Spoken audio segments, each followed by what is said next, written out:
Bismillahirrahmanirrahim. Assalamualaikum warahmatullahi wabarakatuh. Perkenalkan, saya Imratul Mufidah dari staf Departemen Akademik dan Keprofesian BEM Kemaf HP Unpad. Di sini kami sedang melakukan wawancara bersama owner Rabbit Brother Farm. Boleh memperkenalkan diri terlebih dahulu, Pak. Halo, Assalamualaikum warahmatullahi wabarakatuh. Perkenalkan, nama saya Setia. Saya selaku owner daripada Rabbit Brother di sini, yang mana nanti kita akan kupas semua tentang peternakan yang ada di sini ya. Oke, mungkin untuk awal aja nih Pak, bisa diceritain awal mula kenapa Bapak bisa mendirikan peternakan kelinci ini. Mungkin berawal daripada rasa hobi dan senang ya untuk mulai peternak kelinci ini. Awalnya sih sebatas hobi. Dulu tuh di tahun 2024 ya, kita awalnya untuk mencoba peternak kelinci ini. Akan tetapi kita mulai membuat sebuah nama ini di 2007. Yang mana 2007 ini kita beri nama Arya Aditya Rabbit ini. Kenapa saya kasih Arya Aditya Rabbit? Kebetulan di tahun 2007 itu adalah tahun kelahiran anak saya yang pertama. Nah, setelah perjalanan 2007, 2008, 2009 kita sudah mulai mengarah ke arah penjualan, artinya sell gitu kan. Nah di sana mungkin nama Rabbit Brother pun mulai kita buat sebatas nama dagangnya. Jadi Rabbit Brother dan Arya Aditya Rabbit ini adalah yang kegiatan yang sama, tapi yang membedakan mungkin lebih ke Arya Aditya Rabbit ini adalah nama farm peternakannya, Rabbit Brother-nya lebih ke nama dagangnya. Itu. Oke. Mungkin untuk berikutnya jenis kelinci Pak bisa dijelaskan di sini tuh ada apa aja, terus populasinya tuh sampai berapa? Untuk jenis-jenis kelinci yang ada di peternakan kita di sini mungkin terbagi menjadi beberapa jenis ya. Mungkin ada sekitar 11 sampai 12 jenis. Di antaranya ada jenis kelinci hias, pedaging, dan giant. Yang mana mungkin dari jenis kelinci hias pun ini terbagi menjadi beberapa juga jenisnya gitu kan, variannya. Begitupun giant dan pedagingnya. Betul. Untuk populasinya sendiri. Untuk populasi yang ada sekarang ini di tempat kita sekitar 200 ekoran lah kurang lebih. Yang ada di sini ya, belum lagi yang ada di tempat-tempat di luar di sini, karena kita ada kegiatan juga ataupun ada tempat di luar yang ada di sini. Kalau di total sih ada sekitar 500 ekoran mungkin. Oh, Ada. mungkin kandangnya nggak cuma satu aja. Betul, betul. Karena kita kebetulan juga ada kegiatan di salah satu mall, boleh disebutkan namanya, di Paris Panjapa, dan ada di tempat di beberapa tempat pariwisata juga, diantaranya di Amos, terus di Tahura ada. Nah di sana pun kita simpan kelinci, gitu kan. Artinya secara populasi kelinci yang milik kita ini ada sekitar 5 ekoran kurang lebih. Oke, baik. Untuk pertanyaan selanjutnya, mungkin bisa dijelasin proses perawatan harian kelinci yang ada di sini. Untuk kegiatan rutinitas ya, artinya rutinitas keseharian ini biasanya kita di sini mulai melakukan aktivitas di pagi hari. Pagi dimulai dari jam 7, kegiatan dimulai itu dari mulai sanitasi, pemberian makan, terus cek kesehatan masing-masing kelinci. Itu sampai selesai. Biasanya pengerjaannya itu sekitar makan waktu 2 jaman lah. Sanitasi, pemberian pakan, sama pengecekan itu. Gitu. Berarti per bagian itu ada karyawannya tersendiri gitu. Untuk sekarang iya, tapi kalau berbicara perjalanan dulu saya yang ngerjain sendiri, semua kita yang kerjain. Artinya juga untuk memulai peternak kelinci ini tidaklah istilahnya tidaklah rumit ataupun tidak sulit. Justru kalau menurut saya peternak kelinci ini sesuatu hal yang mana mungkin bisa dibikin mudah ataupun bisa dibikin simpel, tergantung kita bagaimana cara teknis pengerjaannya sih, kayak gitu. Oke. Selanjutnya nih Pak, cara menjaga kebersihan kandangnya Pak, bisa dijelaskan? Untuk menjaga kebersihan kandang mungkin yang harus kita lakukan itu pengondisian kandangnya sendiri, satu itu. Pengondisian kandangnya untuk apa?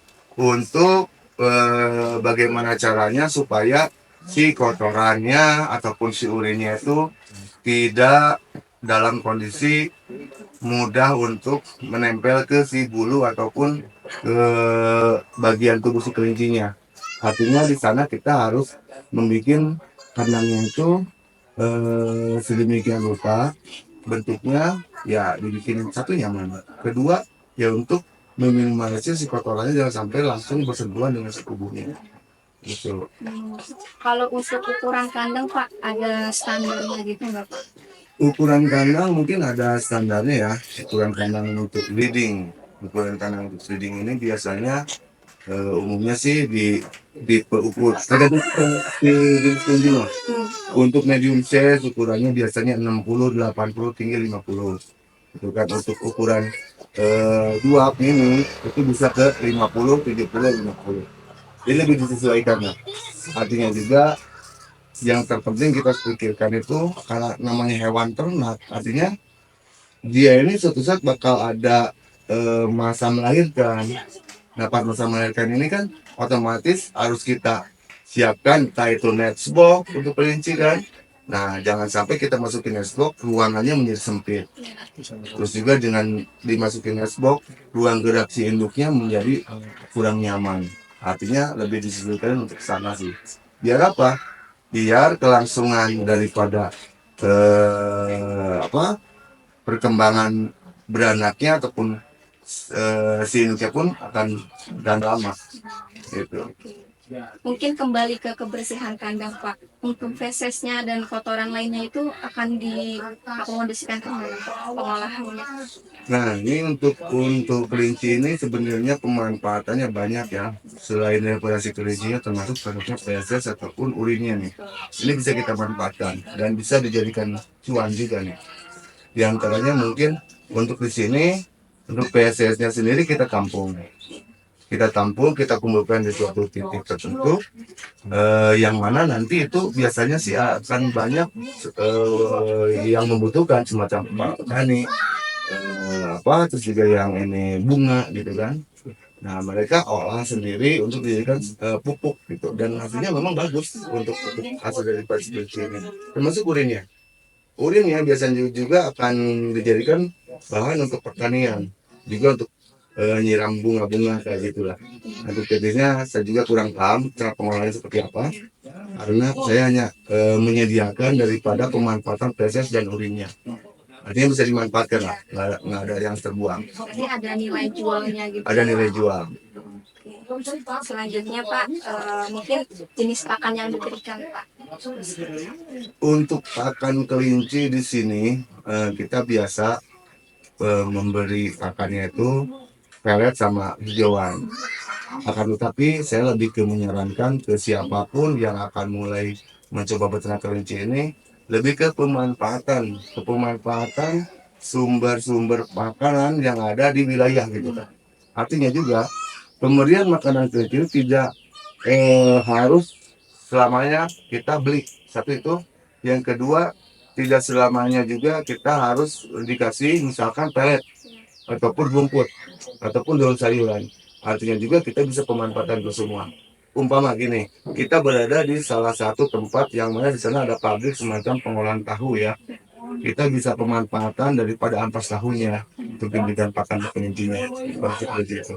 Ataupun kita berada di lingkungan para petani gitu kan, ataupun di lingkungan pasar, kita bisa pemanfaatan limbah-limbahnya kayak gitu. Artinya juga dari segi bahan baku pakan kita tidak harus membeli, tidak harus ribet mencari kayak gitulah. Dan satu hal lagi, misalkan gini, selama ini kan yang menjadi image kelinci ini pelihara kelinci harus ngarit gitu kan, ternyata tidak sekarang. Oke, selanjutnya Pak, Apakah ada program pelatihan untuk milik kelinci baru? Untuk program pelatihan memang kita pernah beberapa kali ya di sini ada yang pelatihan gitu. Nah, ini adalah sesuatu hal yang memang harus ada. Harus ada untuk apa? Jadi kita itu dalam berkegiatan kelinci atau berbeternak kelinci ini jangan selalu memikirkan bagaimana caranya kita menjual produk kita. Memang itu tujuan utama. Tapi yang terpenting, yang saya harapkan ini kita itu harus bagaimana caranya bisa memberikan edukasi tentang cara-cara pemeliharaan, perawatan, beternak kelinci, seperti itu mungkin. Yang mana di sini akan menjadi poin-poin penting nih untuk demi kelangsungan, keramaian si perkelinciannya sendiri, gitu kan. Karena untuk zaman sekarang kan orang itu akan sangat sangat respect ataupun sangat sangat tertarik dengan memulai usaha apapun apabila dia bisa mengerti dulu kan dan paham gitu kan. Nah, oleh karena itu mungkin kita di sini biasanya juga selalu ada dilakukan pelatihan, sudah ada Berarti membuka gitu membuka ya. membuka.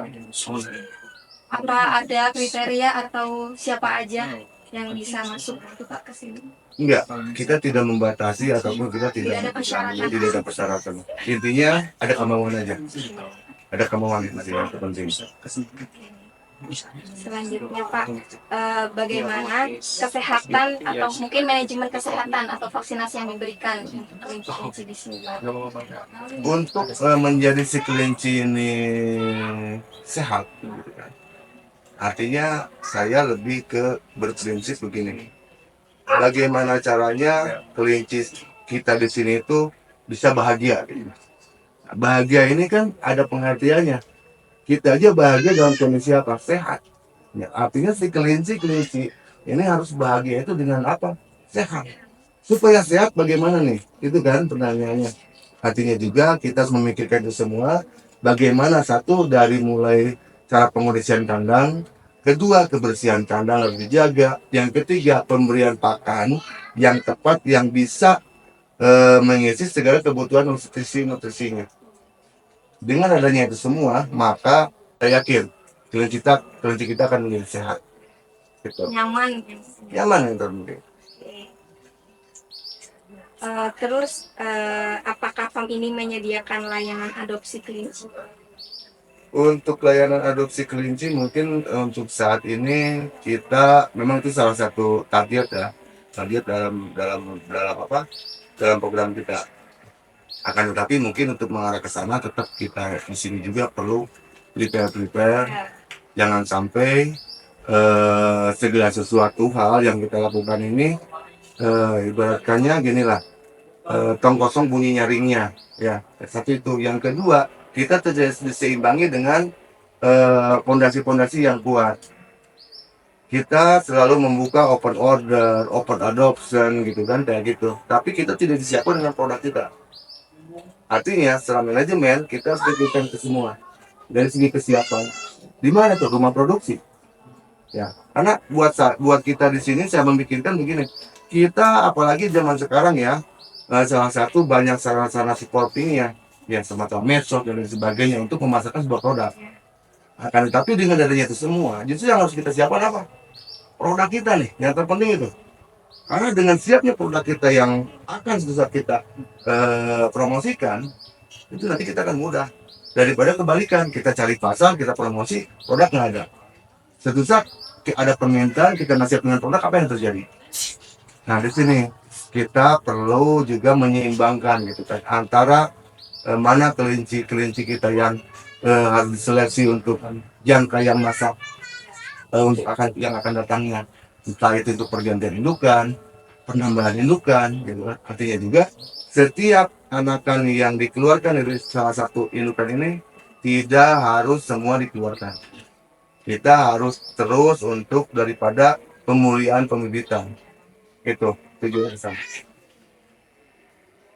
Selanjutnya, apakah ada kegiatan komunitas atau acara yang berkaitan dengan kelinci? Untuk kegiatan-kegiatan kelinci ini khususnya komunitas banyak ya. Salah satunya mungkin event-event kontes. Satu itu, yang kedua edukasi-edukasi yang sering ataupun pengenalan-pengenalan yang sering anak-anak komunitas lakukan. Misalkan dengan adanya kontes rutin bulanan gitu kan. Terus juga ada acara-acara seperti di Car Free Day kayak gitu. Mereka sering bawa hewan kelinci ini untuk diperkenalkan, untuk diedukasi kayak gitulah. Artinya juga di komunitas ini di kelinci banyak kegiatan-kegiatannya. Ada, selalu ada. Oke, baik. Selanjutnya, bagaimana cara menangani masalah perilaku pada kelinci? Perilaku, perilaku ya. Perilaku ini adalah sesuatu hal yang mana mungkin harus dibina ataupun harus diperhatikan dari awal. Kelinci ini adalah hewan ternak ya, yang mana yang namanya semua hewan ternak ini tergantung dari karakter ya, tergantung daripada sel genetik, tergantung daripada perlakuan si yang sebagai perawatnya, yang merawatnya.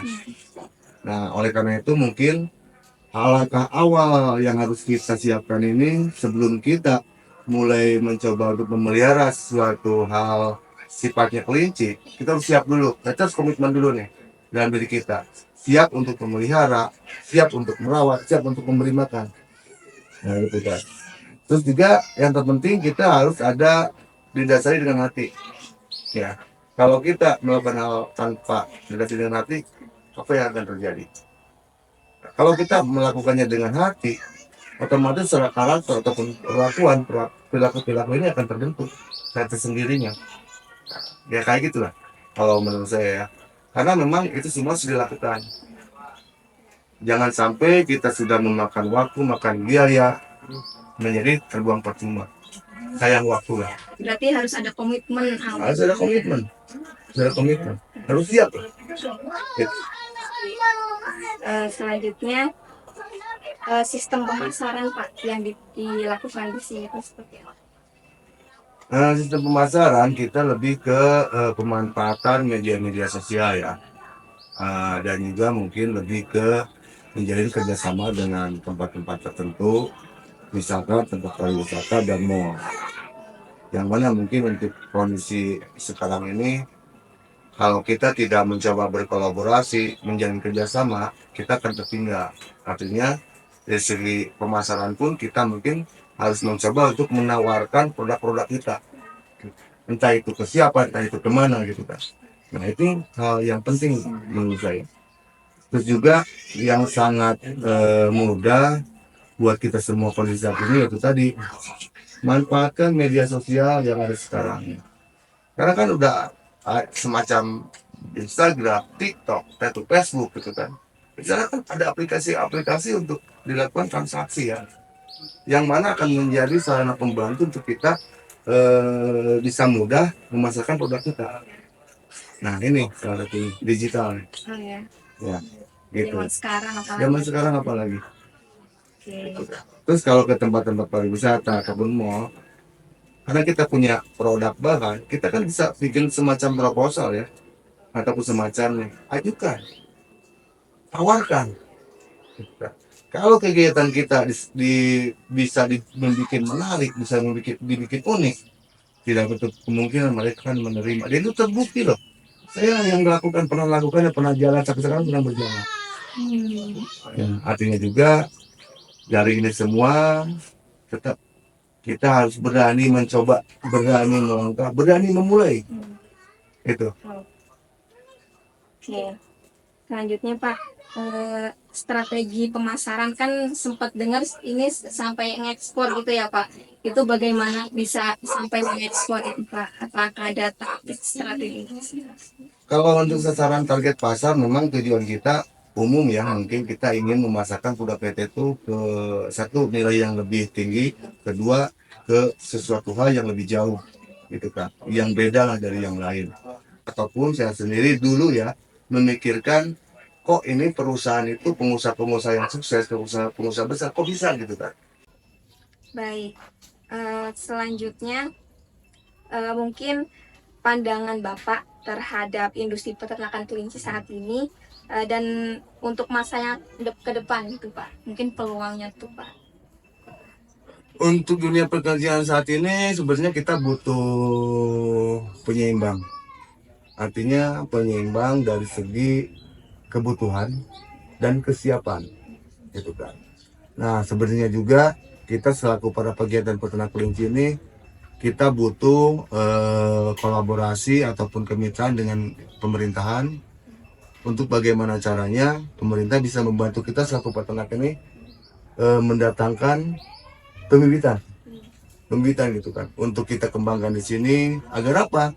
Agar kita bisa lebih dari hal misalkan pengembangannya, lebih lagi hal kepada nilai ekspornya mungkin kayak gitu kan. Nah gitu. Itu kita butuh itu semua. Untuk masa yang akan datang ya harapan saya sih lebih ke semakin ke depan semakin ramai satu itu. Kedua, semakin banyak koleksi varian kelinci yang ada di kita di sini.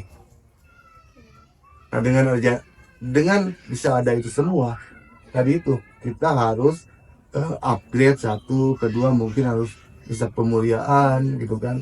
Yang ketiga mungkin kita harus apa memberikan edukasi-edukasi, pelatihan-pelatihan, itu salah satunya tuh penyuluhan-penyuluhan kayak gitu. Ini penting. Ini penting. Yang mana mungkin harapan saya juga kita bisa melibatkan instansi ke pemerintahan, misal nih dinas kesehatan hewannya ataupun dinas peternakannya kayak gitu kan. Nah kayak gitulah. Gitu. Mungkin yang terakhir Pak, saran yang ingin disampaikan untuk peternakan baru yang ingin mencapai atau bisa mengekspor kelinci seperti Bapak itu bagaimana Pak? Saran buat para peternak yang lain mungkin pada dasarnya kita semua sama ya. Artinya kita berangkat daripada kegiatan yang sama, akan tetapi mungkin kita belum tahu saja nih bagaimana caranya untuk bisa menembus ke akses-akses tersebut gitu kan. Nah itu tadi saya sudah sampaikan, daripada bagaimana kita bisa mencari tahu, yang tadinya tidak tahu menjadi tahu, yang tadinya mungkin kita apa istilahnya bingung menjadi tidak bingung kayak gitu kan. Nah ini kita ditutup semua. Itu semua bisa terjadi dengan apa? Dengan satu jalinan komunikasi, jalinan silaturahmi, gitu kan. Apalagi ini di peternakan kelinci ini kita udah anggap semua itu saudara ya. Yang mana mungkin dengan adanya ikatan persaudaraan ini tidak ada salahnya kita saling sharing silaturahmi untuk semua menjadi tahu. Dan itu sudah saya sering juga arahkan, sering juga sarankan, sering kita kasih pemahaman kepada mereka tentang bagaimana caranya bisa kita ini ke target yang kita tuju. Nah, begitu mungkin. Nah, salah satu caranya itu tadi kita sudah mulai mendatangi, gitu kan, mulai bertanya. Artinya cari tahu aja. Secara data kita harus punya. Setelah punya, kita tinggal buka aksesnya. Oke, yang penting ada keinginan untuk belajar yang tinggi, Iya. konsisten, Konsistennya. komitmen dari awal seperti Gitu. itu. Fokus. Ya, oke. Mungkin pertanyaannya sudah cukup. Terima kasih kepada Bapak Asep yang telah berkenan untuk kita sharing materi tentang peternakan kelinci ini. Semoga bisa bermanfaat untuk teman-teman yang suka terhadap ini hewan kelinci. Terima kasih kepada Bapak. Cukup sekian. Wassalamualaikum warahmatullahi wabarakatuh.